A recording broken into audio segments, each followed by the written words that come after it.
What's good, everybody? It's Capital J Productions. We're back with another good one. And today we're talking about being your own label. I got a lot to go over within like 4 minutes, so I'm gonna get started.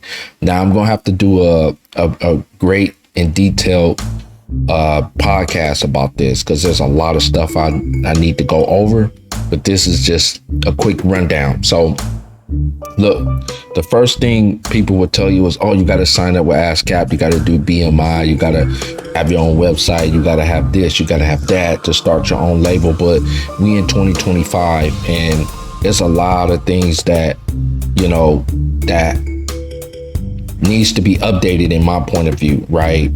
So like for me, I will just surpass all that stuff and get right to either owning my website or do something like Patreon, right?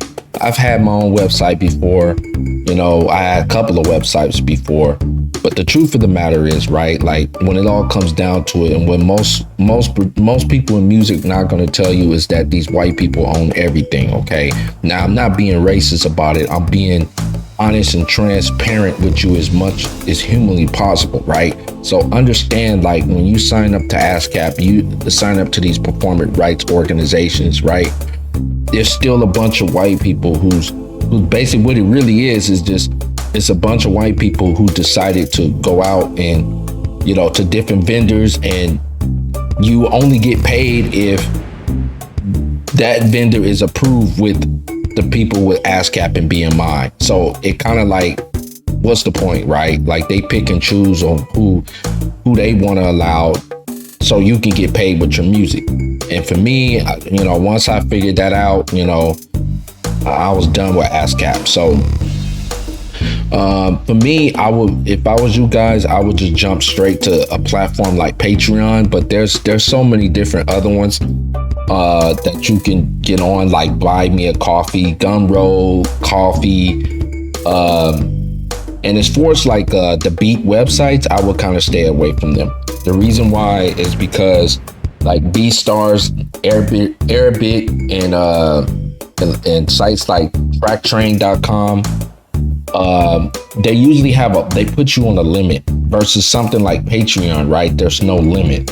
And that's the rundown, the quick rundown, like, BeatStars and Arabic, they might have like a 20 beats that you can upload, and then you gotta pay out of your money to be able to upload more stuff like that. Well, with Patreon, you can upload as much as you want for free, right?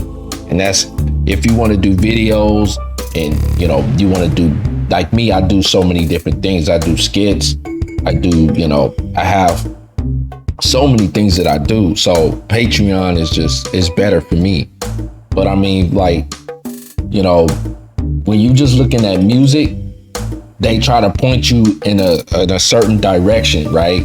And they say like you gotta do this, you gotta do so many different things to open up your own label. But I mean, it's not, you don't want to be coming out the pocket like thousands upon thousands upon thousands of dollars, right? Like these days you can damn near do everything for free.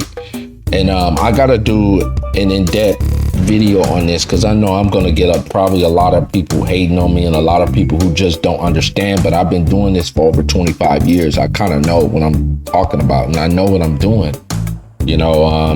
But I mean, if you want to follow what the system say, with the ASCAP way, the BMI, that's the old traditional, old school way of doing things, which is a lot of that stuff is not really needed anymore. Really, when you could just do it all yourself, and pay yourself.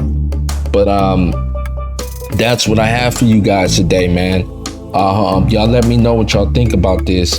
What do you think? Okay. I'm gonna have to really, really, really break this down so you guys can really understand, but that's what I got for you today. Y'all let me know what y'all think. Peace.